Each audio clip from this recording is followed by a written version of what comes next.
Okay. All right. Hello, everyone. Welcome to the Earth Day Everyday Marine Extension Program Seminar Series collaboration, Weathering the Storm. So we will get started right at 6:30. So just let everyone filter in here and give us a couple minutes, and then we'll get started right at 6:30. So thank you. Thank you for joining.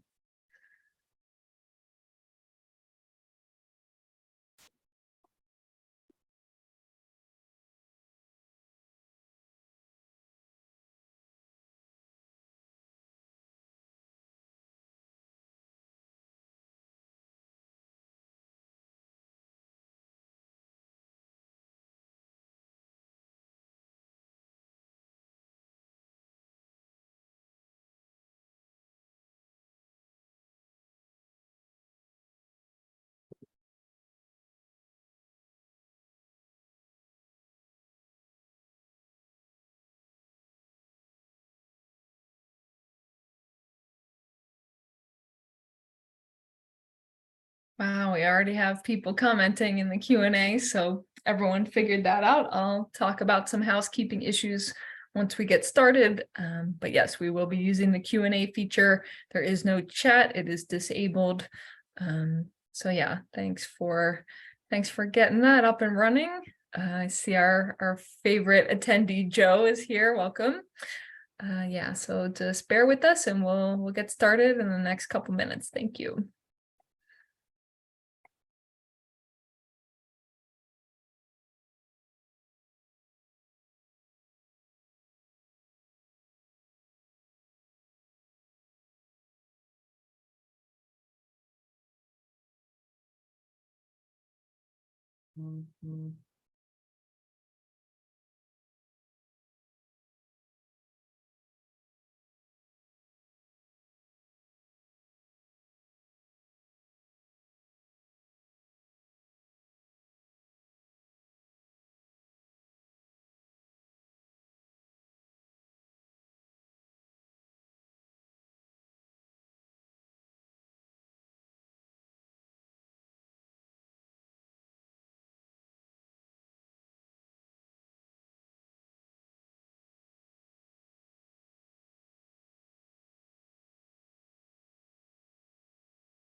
Hey, welcome everybody. We will get started right at 6:30, so we'll just let everybody sign on.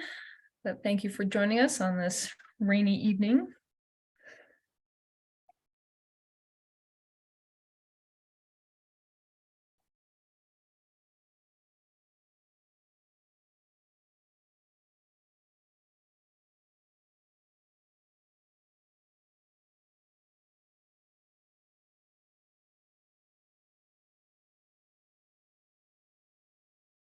Okay, it is 6:30, so let's get going. Hello, everyone. My name is Amy Rowe. I am the Rutgers Cooperative Extension Environmental Agent for Essex and Passaic counties up north. I'd like to welcome you to our collaboration of Earth Day Every Day and the Marine Extension Program Seminar Series for the Weathering the Storm, Increased Resiliency, a Decade After Superstorm Sandy webinar series. So happy to have you, especially on this rainy up north night. I'm getting messages it's not raining somewhere across the state, but thank you for joining us. I've got a couple of housekeeping tasks to talk about, so let me just get started with those. Let me begin with the fact that the chat is disabled. We are going to be answering questions and comments through the Q&A button. It should be at the bottom of your screen with some two chat looking bubbles talking to each other. So the hosts and the panelists will be able to see this, and we will answer them as we can, but our speaker, Tanya, will be answering questions at the end of her talk. So make sure that as you have questions, you type them in, and we will curate them and kind of collect them as we go. So don't be shy, please. If you have questions, please put them in the Q&A. But I would like to go over some other things before we get started. So Tanya, could you please go to the next slide? Okay, so at the end of this presentation, we will have an evaluation survey for you all to tell us how you did, how you liked, how we did, how you liked this webinar, or if you didn't, if you have if you have feelings about how we were doing, as well as what you learned from this program. So in order to provide this survey, we need your consent to participate in this study. So here's all the information for whether or not you will want to participate. The poll will go up about 5 minutes before the end of Tanya's presentation, just so that we can capture your data before you leave. So please consider this. It is required by the Rutgers Institutional Review Board. If we are doing any data collection from humans, we need your consent. So please go ahead and consent to that. It will be the first question of the poll when you see it towards the end of this conversation. So please stay and fill that out for us when that goes up. Thank you. We appreciate that. Go ahead, Tanya. So I'd also like to let you know that Rutgers Cooperative Extension is an equal opportunity program provider. We have our programs open to all, and we do have special needs accommodations. If you have any questions about these things, or if you think that there has been some discrimination, here is the information for how you can contact the State Extension Director's office. But we are a collaboration between the U.S. Department of Agriculture, the state of New Jersey, Rutgers, and so if you have any questions, please take a look at these contacts and these websites. But we are open to all attendees, and we try to accommodate people as much as possible. So with that out of the way, let me go ahead, Tanya. So I would like to introduce our speaker today. We have Tanya Rohrbach. She works for New Jersey Future. So in case you're not familiar with New Jersey Future, this is a nonprofit organization that promotes sensible and equitable growth.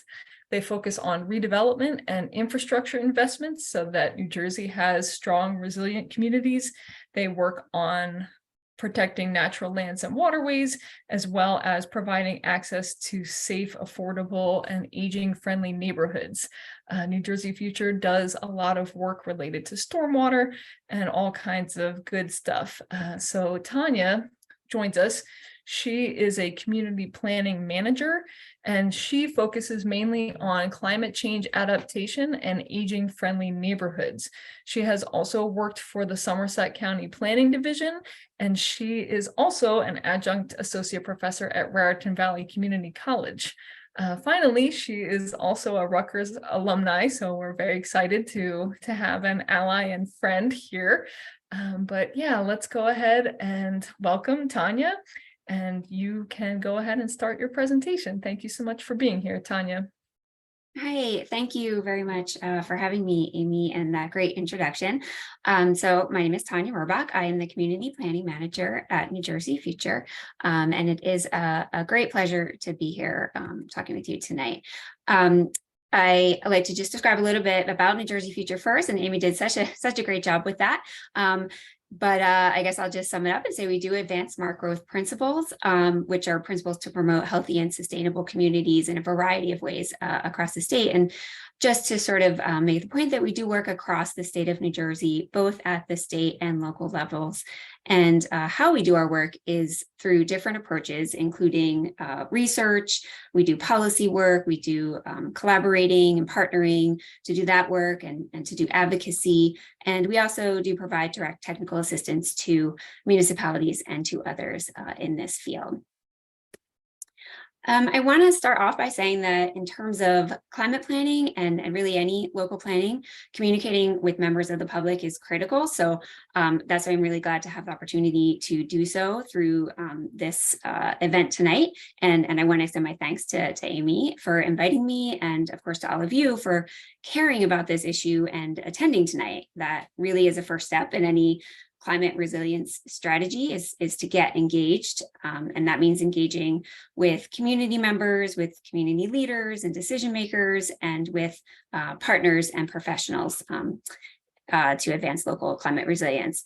So we're all in this together, and a big part of adapting and being resilient is learning from each other. So I'm here also to learn from you, and I look forward to our discussion tonight. And I have this slide here because I think the signs are pretty clear that our world is changing rapidly, and we all need to be part of this conversation and part of the solutions that are needed to be resilient and adapt to climate change. And I think all of you see this too, and that's why you are here tonight. So I appreciate you for that. I'm talking with you tonight because we're all in a vulnerable situation when it comes to climate change. All of the systems that we rely on for our day-to-day lives, including, our built or structural systems, which are things that are the physical features like bridges and roads and buildings and utilities, and also other systems, including our governance systems, which is, things we have in place to make decisions about those things and other things, and how we manage our society, and our natural systems that clean our air and water and provide habitat, and as well as economic and social systems.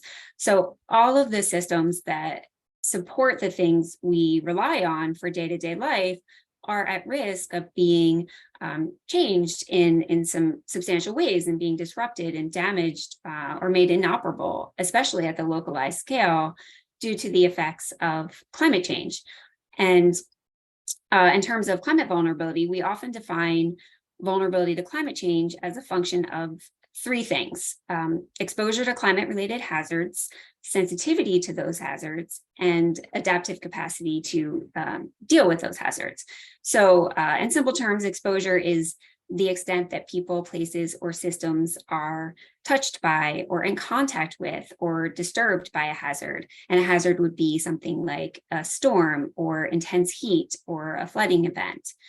And sensitivity is the extent that people, places, or systems can experience harm from that exposure. So that's kind of asking the question, how well positioned are you to withstand the hazard that is experienced? And adaptive capacity is the extent people or systems can respond to and learn from disturbances to be able to mitigate both the causes and the impacts of climate-related hazards, and also to improve in the process of doing that. So in developing strategies that, if we want to think of this like a formula, strategies that reduce exposure or sensitivity and increase adaptive capacity, we can proactively minimize vulnerability, which, in turn helps us to get out of that cycle of responding to a catastrophic or impactful event by trying to get back to normal and rebuilding in kind and repeating or potentially exacerbating the conditions that had caused the greater exposure or sensitivity in the first place. We're all vulnerable to climate change, and we are all impacted by climate change, but we are not all impacted equally. Socially vulnerable populations are disproportionately impacted by climate change because climate change acts like a threat multiplier, sort of. Certain factors such as a person's age, and that might mean, very old or young populations, income or socioeconomic status, education level attained, race and ethnicity. These and other factors are all major determinants of exposure to climate-related impacts. And the impacts would include things like poor air quality, leading to issues with health conditions, extreme temperatures, flooding events, those things that are the results of climate change. What makes climate change a threat multiplier is that individuals already experiencing vulnerability due to a range of social, societal, or individual circumstances or conditions are often less able to prepare for, cope with, and respond to climate impacts.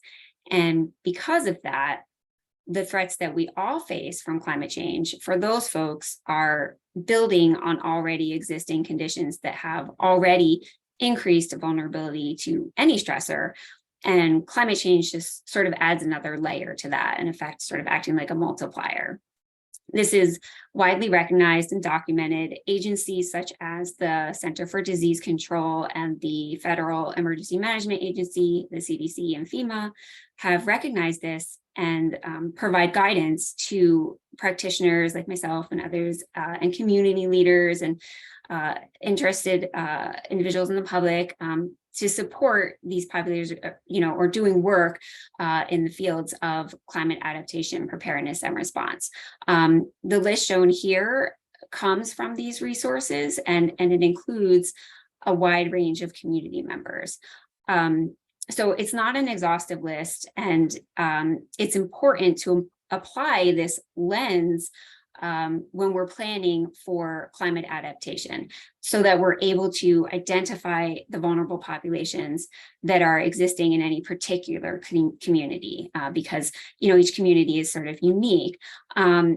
And this is so that we are making sure that we're considering the specific needs and impacts for the whole community and being inclusive in this process of everyone. An important point additionally to make regarding populations vulnerable to climate impacts is that vulnerability can be imposed on people by the policies and practices of our society that create places where the entire community experiences disproportionate burdens just because of where they live in some cases. So overburdened communities are more vulnerable to climate change impacts because of certain social disparities that are outcomes of historical and present day institutional and structural discrimination or racism. So through processes like historical redlining and modern day exclusionary zoning, certain communities have borne the burden of things like polluting industries, disinvestment of capital, and a lack of resources and capacity that other areas may have been able to accumulate because they didn't have those burdens. So overburdened communities are defined at the tract level by the state of New Jersey based on demographic criteria for income, race, and ethnicity, and English proficiency. So to address these disparities, New Jersey passed a law to identify overburdened communities across the state and consider the existing environmental and public health stressors in particularly in citing certain facilities that can negatively impact public health in a community.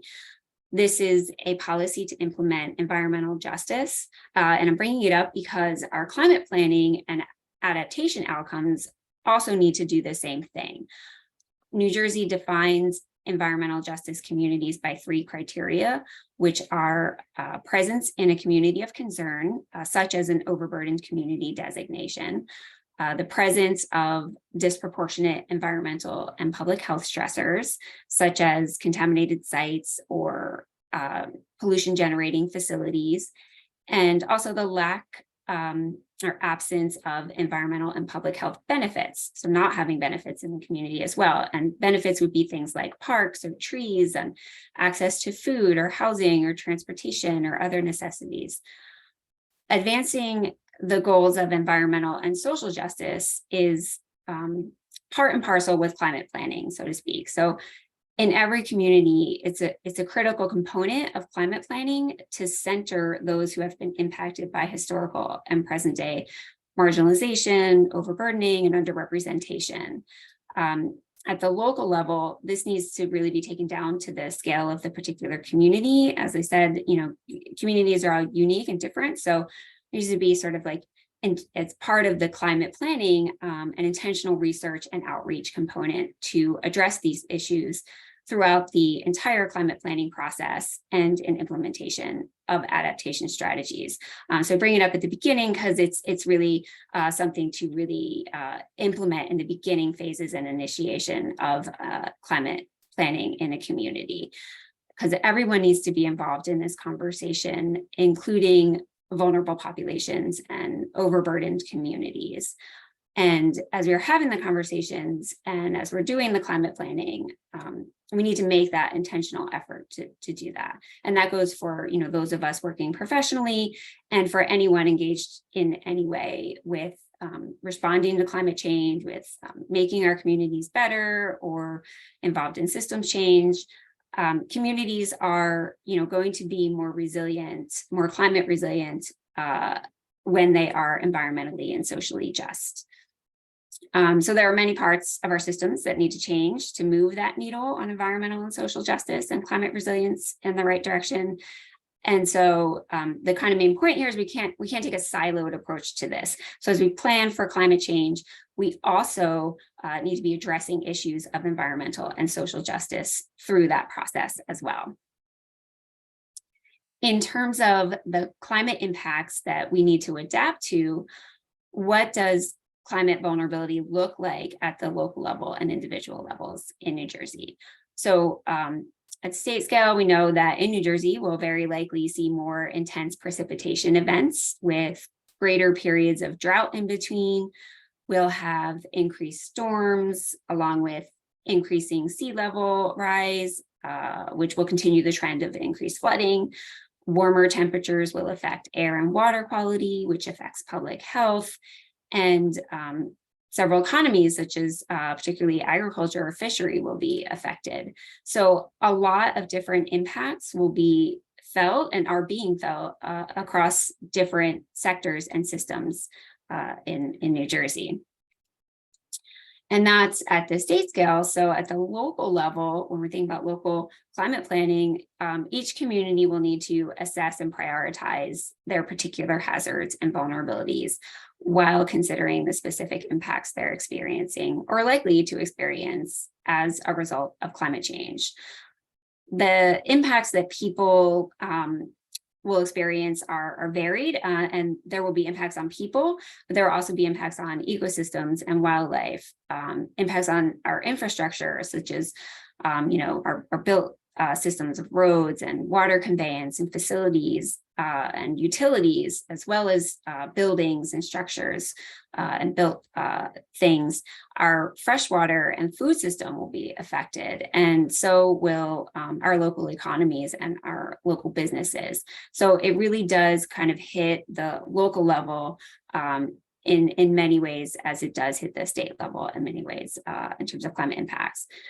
What we'll see specifically, in terms of flooding can harm people and put people in harm's way, can damage homes and infrastructure and businesses, and can interfere with movement of people to get to work or wherever they need to go, and also for goods and services to get to people.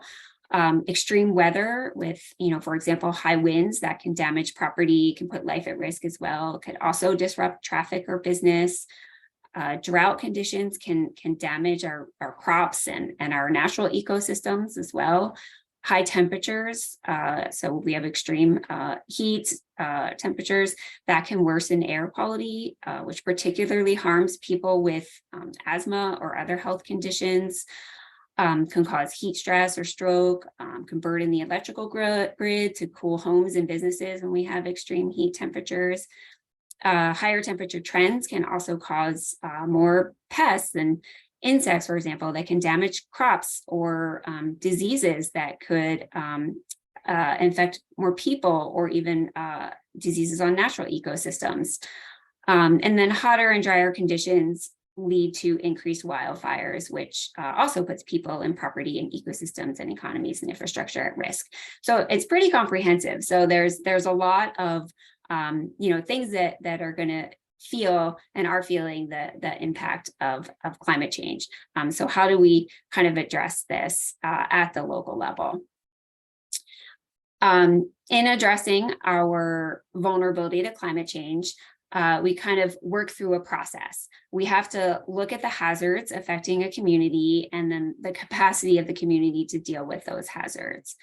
And we think of climate resilience, we think of it as a framework. It's a dynamic state of learning and changing, and means that the community is being proactive instead of reactive to addressing its climate change impacts.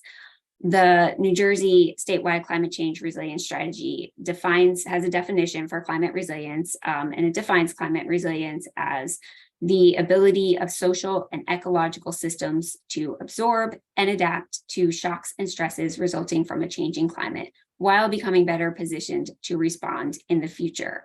So being resilient to climate change is more than just recovery and bouncing back to normal. It's also about learning and adapting and, really kind of changing the way that we do things so that we do them better and improve our communities overall in the process. So it's a framework by which to make those positive changes.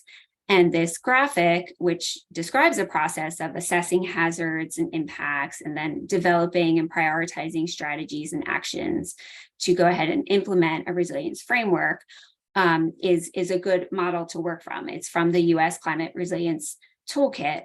And one of the things New Jersey Future is doing, along with partners across the state, is to help develop a detailed planning process specifically applicable to municipalities in New Jersey.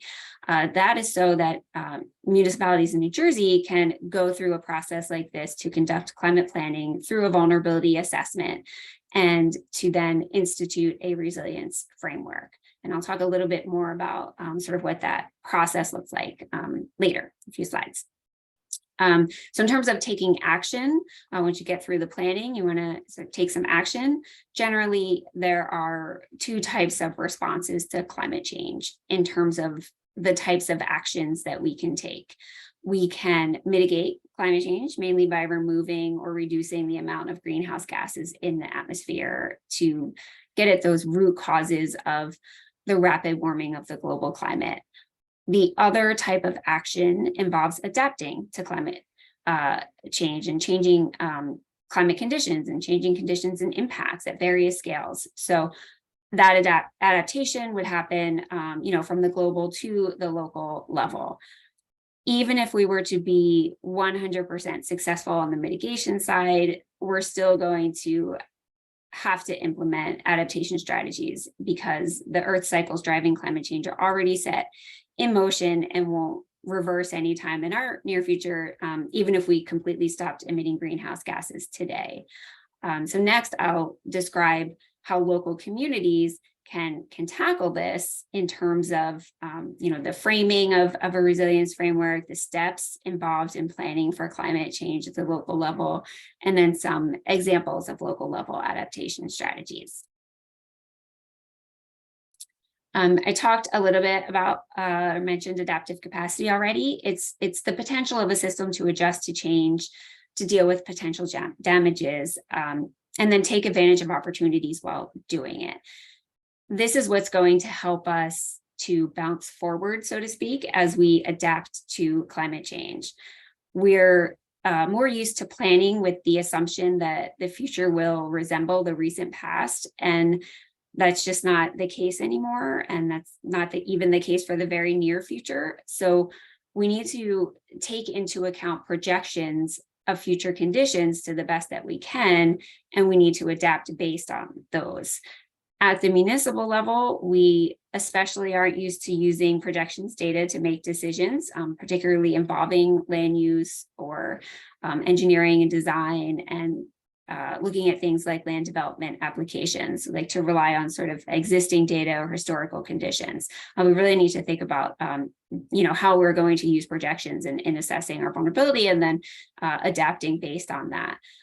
So we need to basically mainstream climate adaptation into, the way that we are designing our local communities and really all decision making at the local level.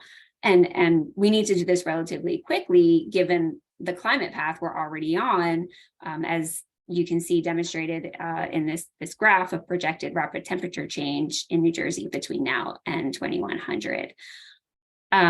So a big part of climate planning is, kind of putting in place those mechanisms for incorporating this kind of information, incorporating climate information into decision making. It's as much about that as it is about taking any particular action or instilling any particular mitigation or adaptation project. It's also about how we do things. So that's why it's really important to build up that adaptive capacity in a community to be able to, as the definition describes here, or sort of the remark describes here, to be able to address vulnerabilities through an ongoing iterative process of learning, building capacity, and adapting to climate impacts. It really is a framework that is ongoing and iterative and involves a process.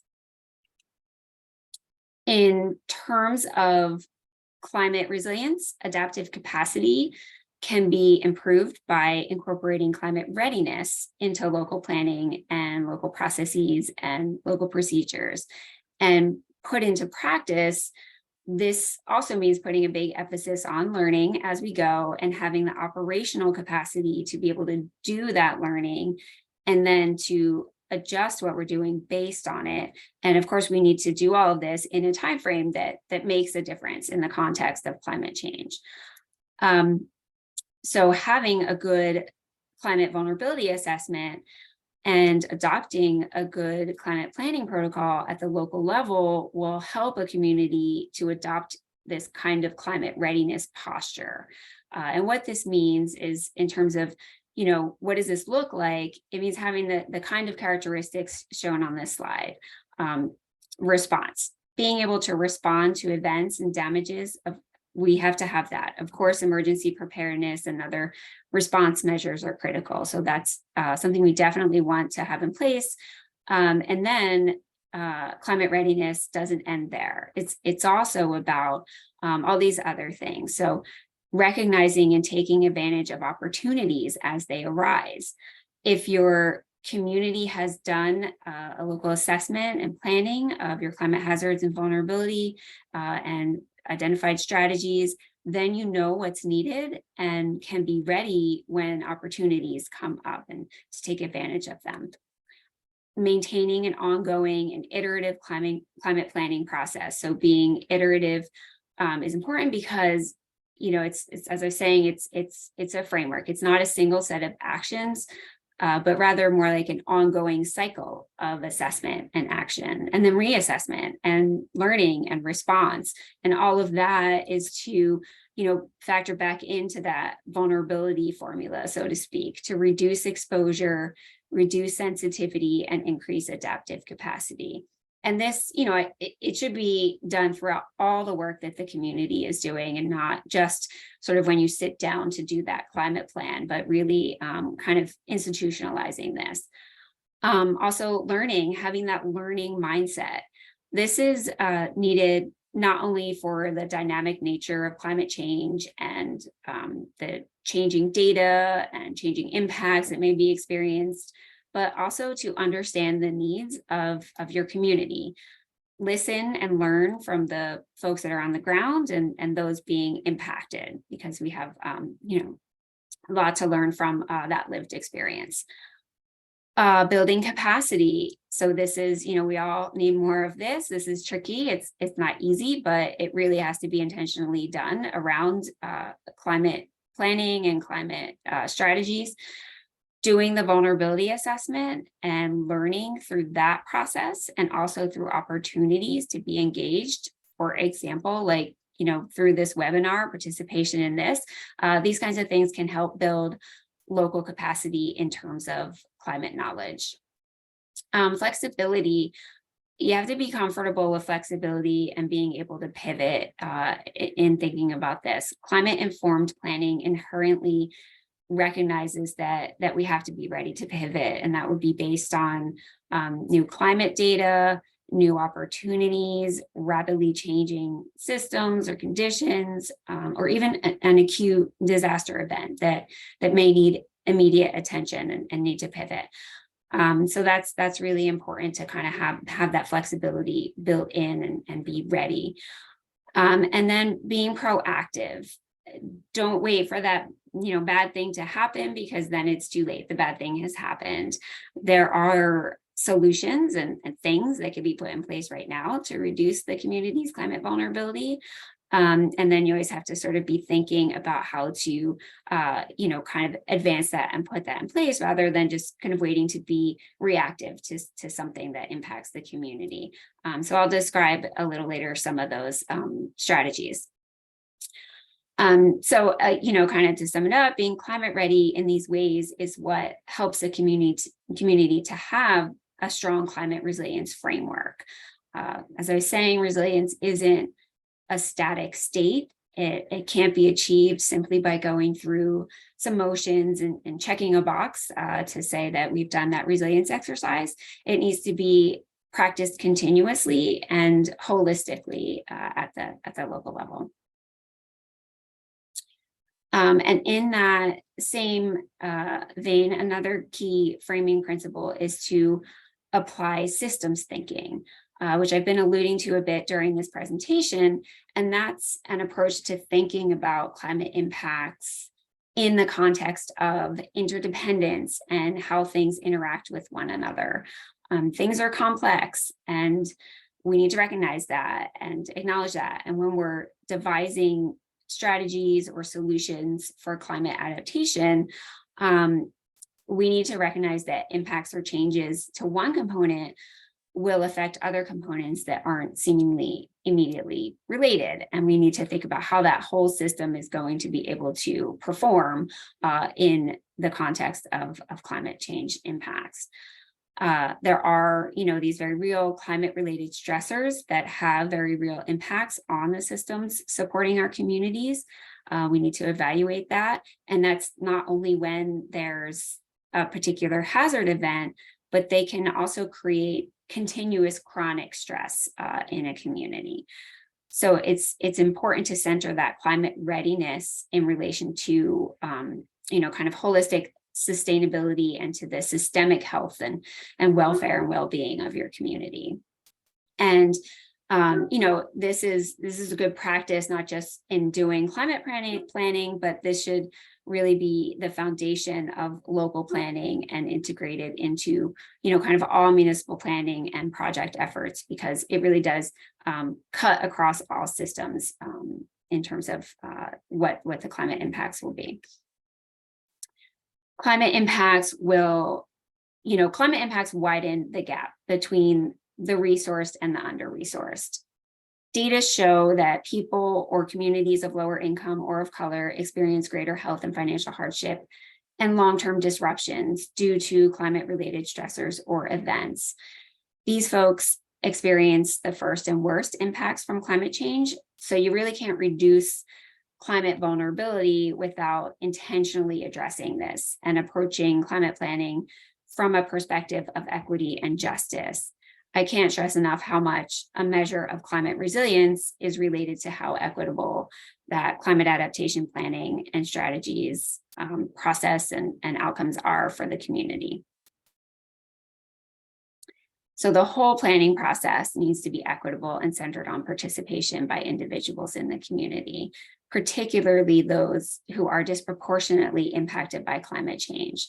And these are people who are dealing with climate-related impacts and, that have things to teach us that will lead to greater success in our solutions and strategies.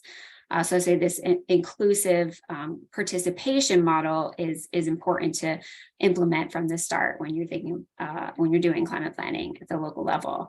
This is also an opportunity to address the structural drivers of inequity that cause disparities across our communities. Doing this and putting this into practice would likely involve, new strategies on our part. And so that's where that learning mentality comes in, and also unlearning potentially previous assumptions and biases that we all have. So this is all a part, of that, important learning process as we aim to create resilient communities overall. So thinking about all of that, we now have the opportunity to put all of this into practice at the municipal level because of a 2021 amendment to the municipal land use law that now requires towns to analyze and address climate change related hazards and vulnerabilities in their comprehensive plans. So this up here on the slide is sort of the provisions of the law. I'm not going to sort of read through them individually, but the amendment is really important because it falls under the section of the law that lays out the required elements of a municipal land use plan. So therefore, the requirement to prepare a climate vulnerability assessment is triggered by any update of a municipality's land use plan element in their master plan. So this means that every municipality will be going through a process to assess climate hazards and vulnerabilities and develop strategies to deal with them. And since that process should be a community informed and community driven process, it's fantastic that you are here tonight to learn about local climate planning and adaptation because you're an integral part of that process and you will hopefully be very involved in your local communities. In terms of the existing local land use planning process, there's a good reason that this amendment puts the climate vulnerability assessment in the context of the local land use plan element. As I mentioned, that's a required element of a municipal master plan. So that means all towns will need to do this. And also the reality is that all municipalities are going to continue to be increasingly impacted by climate change. So the climate vulnerability assessment should serve as sort of a really foundational component of municipal planning in general for all towns as you're considering the design and as you're considering, kind of how the community should be visioned, So the master plan is where that kind of comprehensive planning is laid out for the municipality. So by being in the master plan, the vulnerability assessment will help to do these things. It will help to guide appropriate land use or development in the community.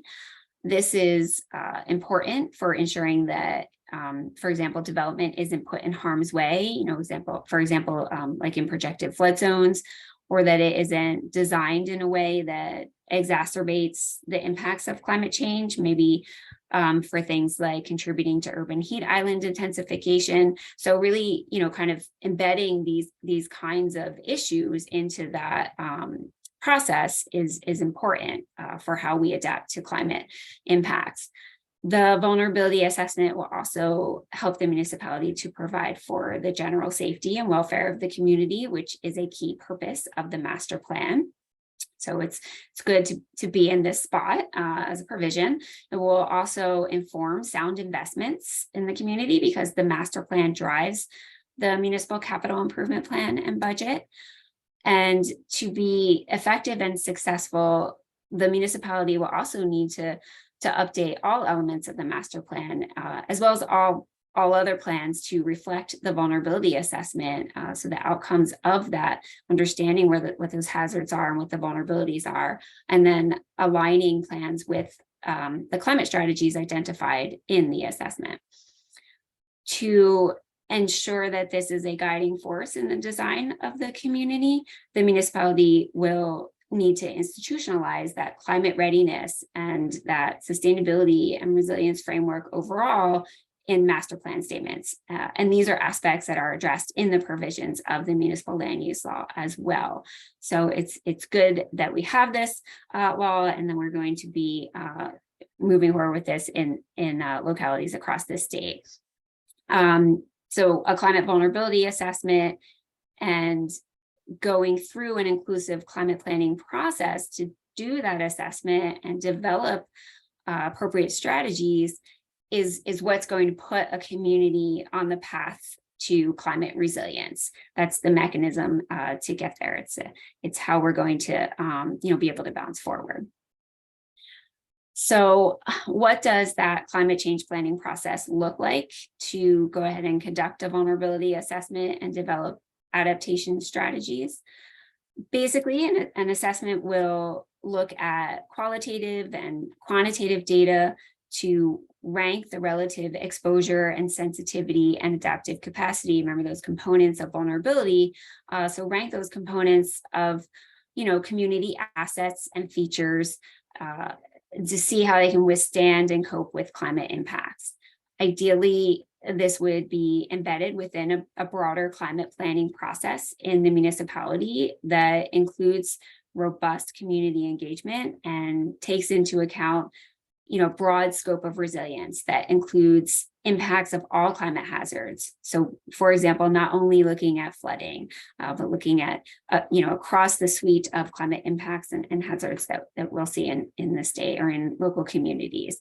Also, kind of looking at all the community systems that I was describing earlier, including the natural and built and social and economic and governance systems in the community. So what are the impacts of those and what are the strategies to be able to make these systems and the communities the assets and features more resilient to climate change? So the guidance that we and others are developing to help municipalities work through this process goes through, several phases. It begins with a contextualization of the process, which is to assign a lead and understand, have that sort of education component, understand where a climate vulnerability assessment fits into municipal planning and development to be able to integrate and embed it within the municipality. And then the next phases involve a preliminary data scan to get a general understanding of the climate change impacts in the area or the state, and then maybe in the locality as well. It's in that scan, understand the stakeholders, and to intentionally embed inclusive community engagement into the process, as I was describing earlier. So that's kind of plan that out and scope it out and be intentional about it. And then phase 4 is to characterize the climate change related hazards and vulnerabilities through an assessment, which that assessment would be an analysis of which climate hazards will affect which features of a community and to what degree. And then based on the findings, then strategies to address those hazards and vulnerabilities are developed, and ideally an action plan or steps of how to implement that are outlined to be able to implement the strategies that are identified. Then the learning and adapting process that I was describing continues after that, because other existing plans in the municipality, including other elements of the master plan, need to be adjusted based on the climate vulnerability assessment and plan. And then there's, that process, that iterative process, that ongoing monitoring and assessment and adjustment to be able to make those community-wide improvements. And that's, kind of how resilience is achieved, by maintaining that climate readiness, that iterative learning cycle kind of process, even after the initial assessment process is over. So it's not like you do a climate vulnerability assessment and you're done and check that box and ready to move on, and now you're resilient. You have to keep it up after that to institute a resilience framework. Back in 2019, as part of a project for the NJDP, Department of Environmental Protection, New Jersey Future researched case studies of innovative things local governments could do to increase their resilience to climate change. We talked with leaders and professionals from across the country to see how the things that folks are doing elsewhere could potentially be applied here in New Jersey. The resilience efforts we researched fell into these 6 categories that were compiled into a case studies report, which is on our website. The 6 categories were planning, regulatory, ecological, economic, social, and communication, outreach, education strategies. The categories basically fall into the systems framework I was describing earlier. So in each of these, there are ways to reduce exposure and sensitivity and increase adaptive capacity through each of these adaptation strategies. So I can just, kind of run through them individually, to think about the things that we can start implementing as adaptation strategies, kind of looking at what works in a community based on that vulnerability assessment. So in terms of planning strategies, really all plans are touched by climate change. A few are listed here, but any plan should be updated or developed based on the climate vulnerability assessment and prioritized strategies and actions that came out of that climate planning process to conduct the assessment. So that process also includes that community engagement component. So, if you have existing revitalization plan or, open space plan or other plans that, could be modified based on what was learned in the climate vulnerability assessment, that would be a place to start in terms of planning strategies. The 2021 municipal land use law amendment I was describing makes sure that at least the land use element of the master plan incorporates climate change. And as I was saying, all other elements of the master plan should do that as well. So that would include the circulation and transportation plan, affordable housing plans, open space plans, et cetera. Other plans might look specifically at infrastructure or might look at ecology or business development. So these are kind of touching into the systems that I was describing.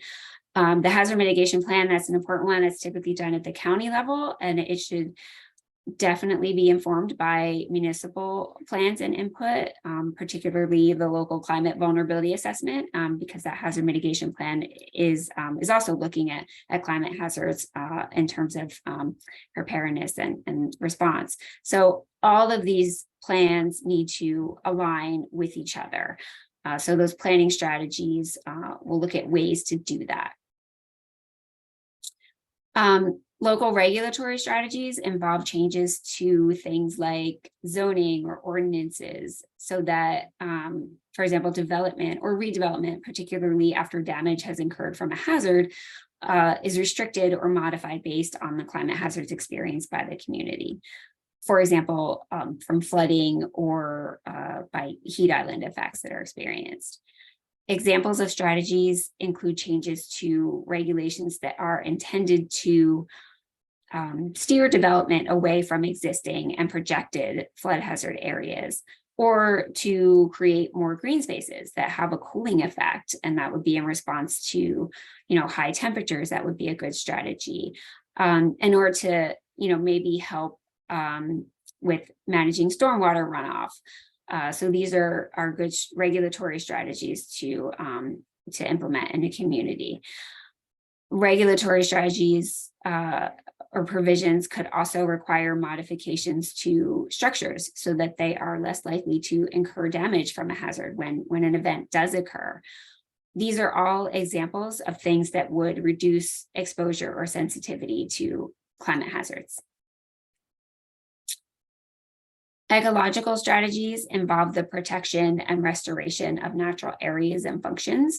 The NJDEP Blue Acres program will buy developed land that is at high risk of flood and convert it back to natural areas. So looking at where that might be an option is a good strategy.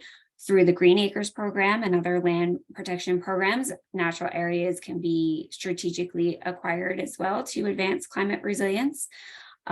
Nature-based solutions are alternatives to hard structures that might be installed for protecting shorelines from flooding. And the nature-based solutions are things like oyster reefs or other living flood-proofing structures.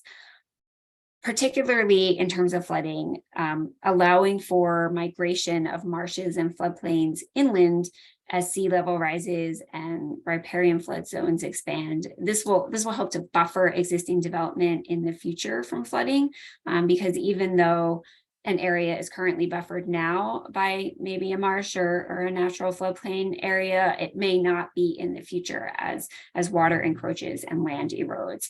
So kind of thinking of those proactive ecological actions to take is an important strategy.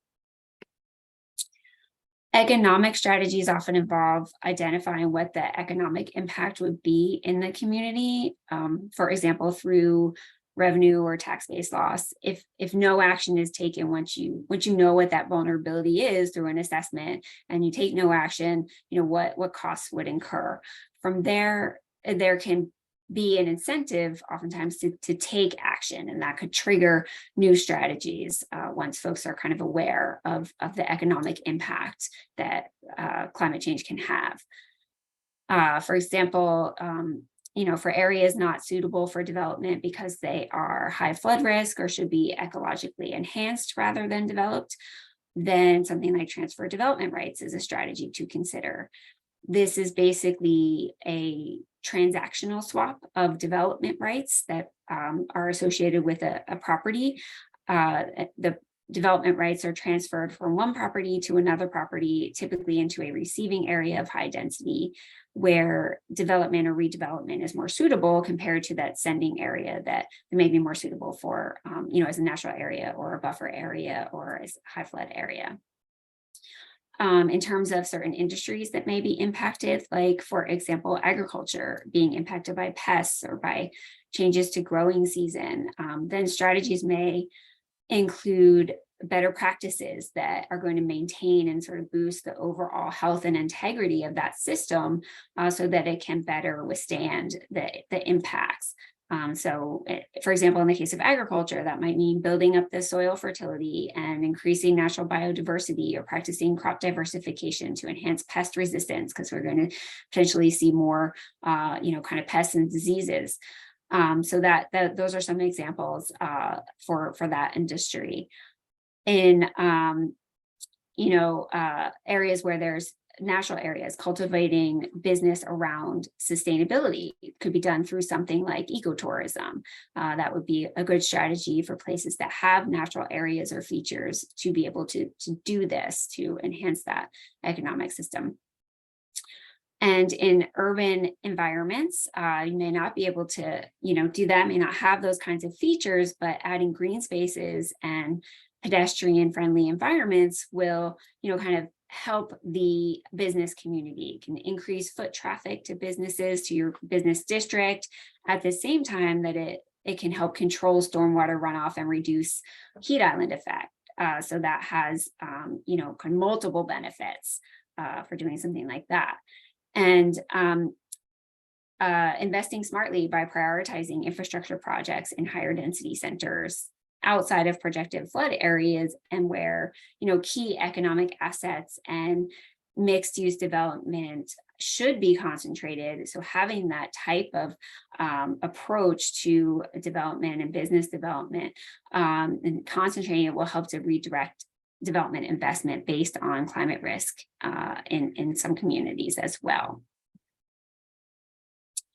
In terms of social strategies, relocation or planned migration may need to happen in certain areas of high flood risk. That may not be socially or culturally acceptable, but it may unfortunately be necessary in some places. This, needs to be kind of worked out through that climate planning process in certain communities. This should, thinking about this and looking at this specifically should be a priority in cases where affordable housing is located in these high risk areas. Also, in the siting and design of new affordable housing, these and other climate risks should be considered, like mitigating against extreme temperatures due to heat islands. So that's another impact of climate change, aside from flooding, that needs to be considered when we're designing and siting these projects. And there could be strategies like requiring more green space in local ordinances, or ensuring proximity to critical facilities like storm shelters or charging stations, or other important community assets, like walking distance to grocery stores. All of these should be considerations in the siting of affordable housing to reduce the community's vulnerability. Social strategies will tend to focus on vulnerable populations and establishing lifelines of support to serve those populations at all times, before, during, and after a hazard event. So that's a critical strategy for reducing social vulnerability to climate change impacts. And lastly, when the community drives climate readiness, then there's more likelihood of success in achieving resilience goals. And that success is only tangible when there's an equitable process and equitable outcomes. So, everyone should get involved and make sure that it's an inclusive process as well. So this communication, outreach, and education strategies, this is kind of like how we do things and manage our society and how we convey things. A really important strategy is to make sure everyone knows their risk. For example, in terms of flood risk to properties, there should be flood disclosure to property owners, also to potential buyers and renters. This is very important, especially for renters, because it really can be a huge disruption or even a danger when your home or your car is flooded. So a flood disclosure strategy can really help to decrease the vulnerability in a community. There's a lot of information out there about climate adaptation and strategies and things to do. So take advantage of all the resources and tools. There are so many out there, and a main one for New Jersey municipalities is the NJDEP's local planning for climate change toolkit. And that can also help municipalities to meet the requirements of that 2021 municipal land use law rule that requires municipalities to evaluate climate hazards and vulnerabilities. And lastly, this is a really big undertaking, and it's not something that's quick or easy to do. So I don't think any community could really kind of tackle this on their own. So really helps to find partners as resources or for shared services. So sort of connecting with others doing this will go a long way toward achieving resilience as well. So I think we were going to pause here. Yes. Hey, Tanya, thank you. Let me get the poll started. If you guys could please go ahead and take this survey before we wrap up. And we will get to questions, so thank you for the patience. And now you should see the poll. It's 10 questions, so please go ahead and start that. And I will let Tanya continue. Thank you. All right, so what can you do as a concerned individual ready to be activated in your community? There are many things we can do on the mitigation side, including, driving less, using less energy, and creating less waste. Also, how food is grown and transported is a huge contributor to any individual's climate footprint. So being thoughtful about that can help if we all do it. In terms of adaptation, there are also things that you can do. For example, if you have any land or space that you have influence over, even if it's your yard or your property, but if you have a business, you can adapt by, installing green infrastructure that would help manage stormwater runoff. That would also help to recharge water tables and would help to mitigate carbon in the atmosphere. So also have, multiple effects with that. But we can start to adapt to, those increasing flood events and precipitation events by installing more green infrastructure, across properties. Even things like porous driveways or walkways are, something you could look into doing. And that would convert an impervious surface where water can't infiltrate into a porous surface that can absorb stormwater. So, doing green plantings and vegetation for green infrastructure, but also, things like pervious surface conversions as well. So, basically anything that mimics natural systems will help to offset the changes imposed by our built environment, right? So we do a lot of changes to our environments through our built infrastructure. So trying to mimic natural systems will help to reduce the impacts of things like stormwater runoff. So planting native plants that require less watering and don't need chemical applications would be, better than having a lawn because you don't need those inputs. We're not adding those impacts to the systems. And then, of course, you can boost natural systems by creating natural habitat areas. So that would help to strengthen natural systems and help to adapt to climate impacts by making those systems stronger. We can also, aside from changing sort of like physical features, we can also change our behaviors. Some of us have more flexibility than others to be able to do that. And if you are someone who can, change your behavior or influence behavior or vulnerability of others, then that's something to consider doing. So, for example, we don't want to see, people working outside for long periods of time in extreme heat.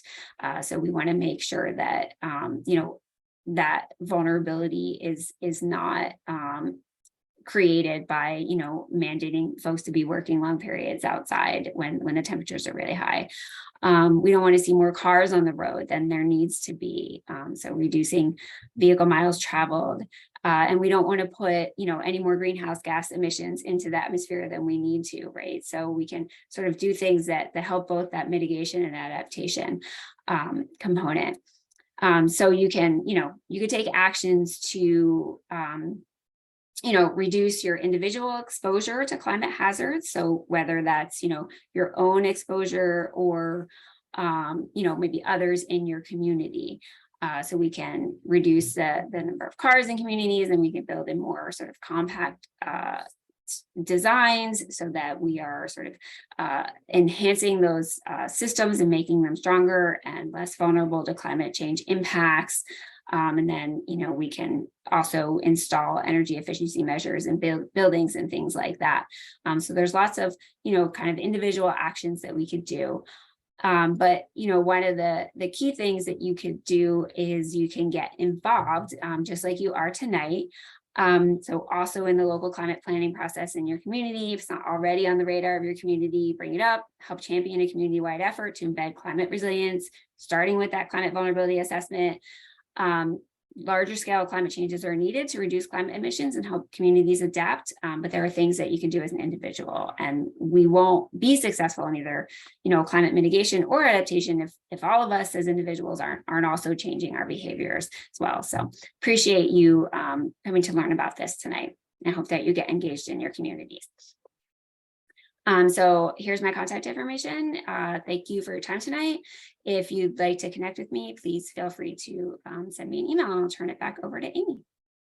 Okay, thank you, Tanya. That was very dense and a lot of information all at once, but people have been commenting that they really appreciate all of your info, and several people are in the midst of planning and are sitting on municipal committees and all kinds of good things happening. So thank you for this information. I do have some questions, so I will get to those in a second, but I just want to remind everyone, please take the poll if you get a chance. I see only about half of you have finished that, so please do that before you log off. Thank you so much.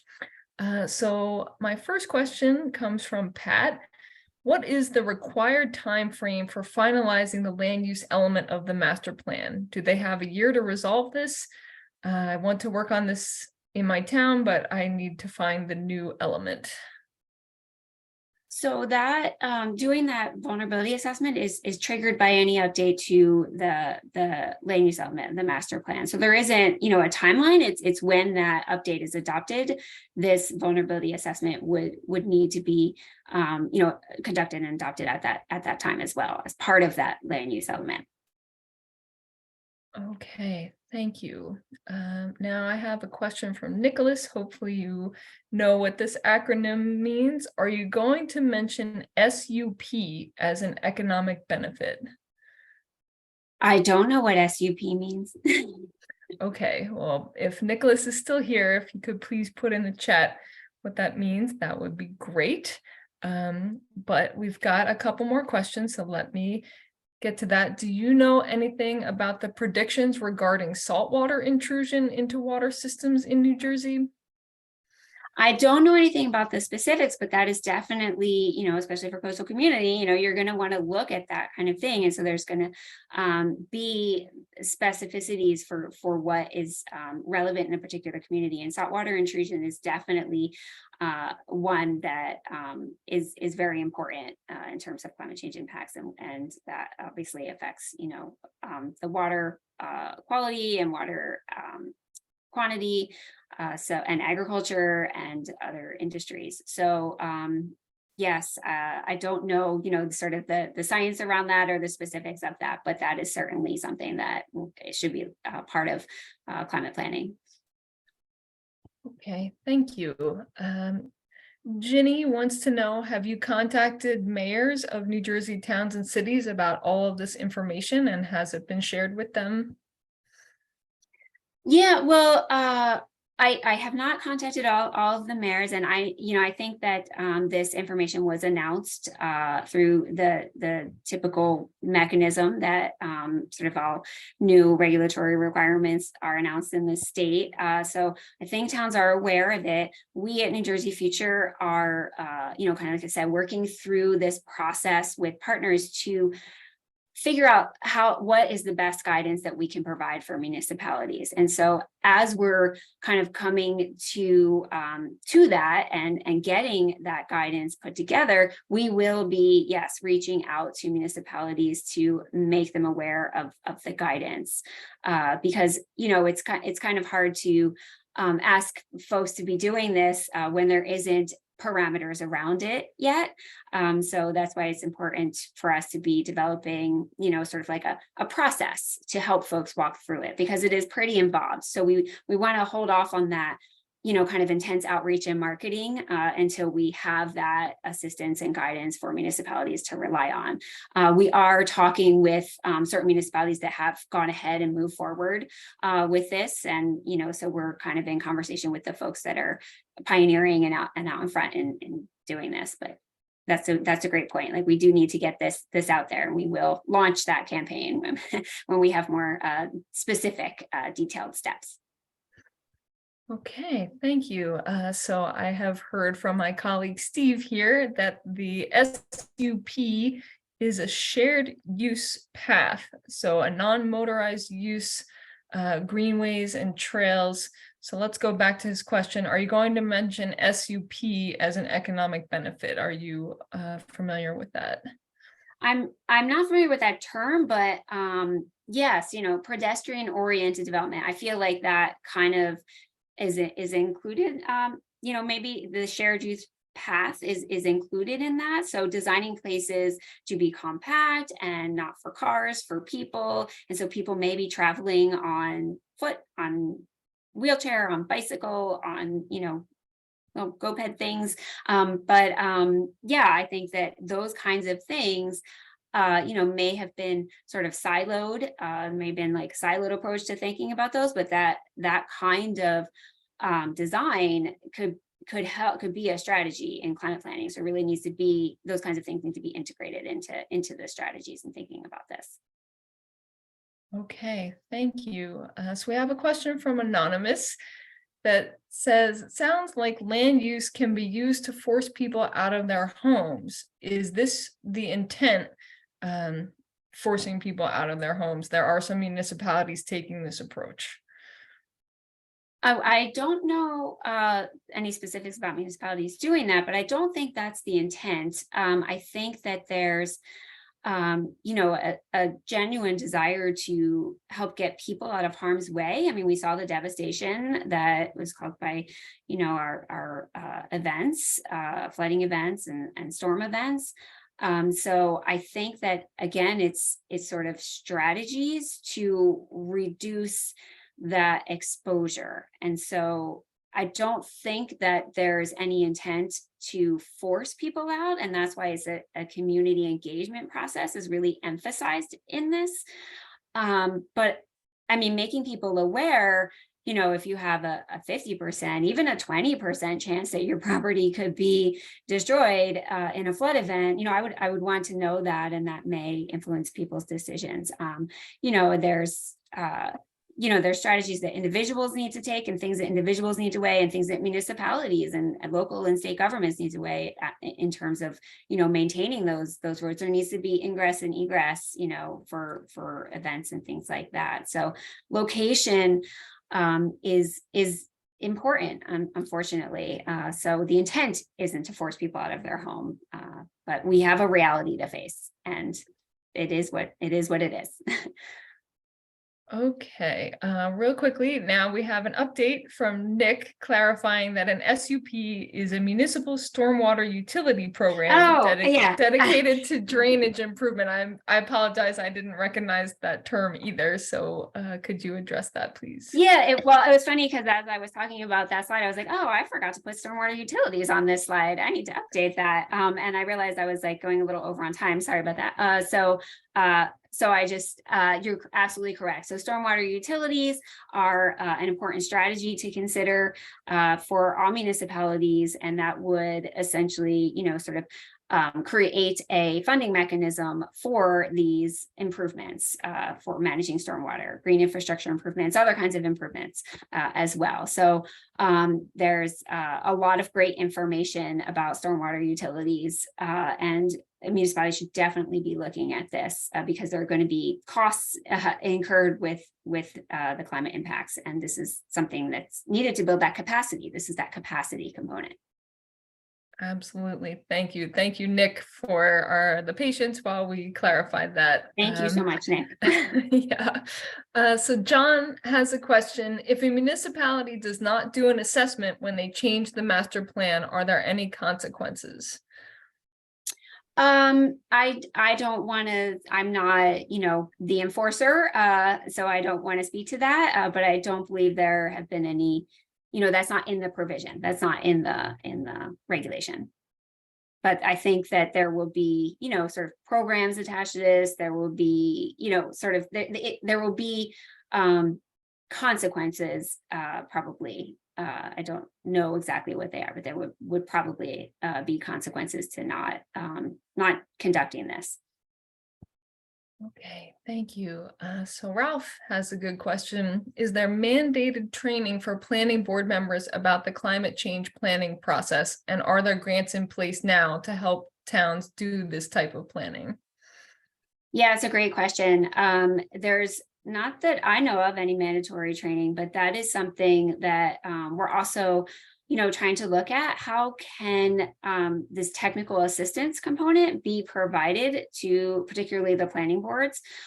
So again, kind of in development for figuring out what that would look like. And I think that training would follow from what the vulnerability assessment parameters look like, right? So you want the training to reflect, kind of what that process is going to be. So that is definitely, kind of in the works. We're thinking about how to make that happen. I don't know about mandatory, but I agree. It is critical information and really should be incorporated into that training that new planning board members get, at least, if not sort of an ongoing thing. I believe there are, some kinds of courses, like online courses that folks could do if they want to or are interested in that. So I think there are things like that available, but not mandatory at this point. Okay, just a couple more questions. Thank you for staying on with us a little longer. So Christina wants to know, do you work with the Jacques Cousteau National Estuarine Reserve Getting to Resilience program?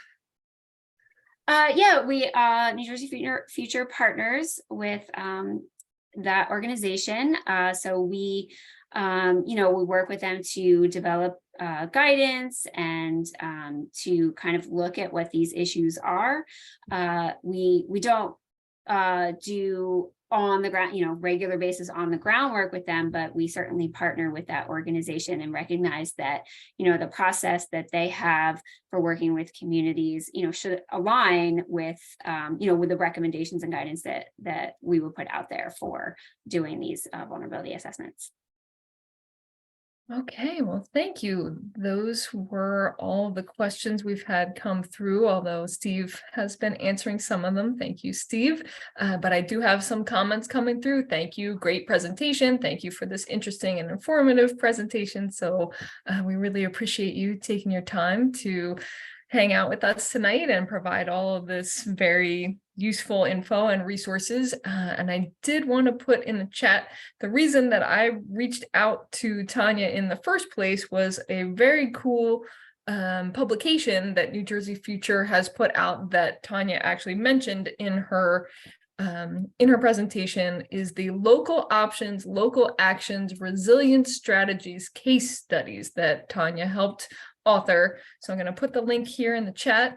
Please take a look at it. It may be helpful for those that are working within their municipalities.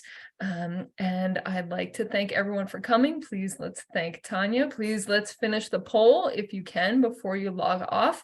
And we'd love to see you next week. Our speaker will be John Miller from Stevens Institute.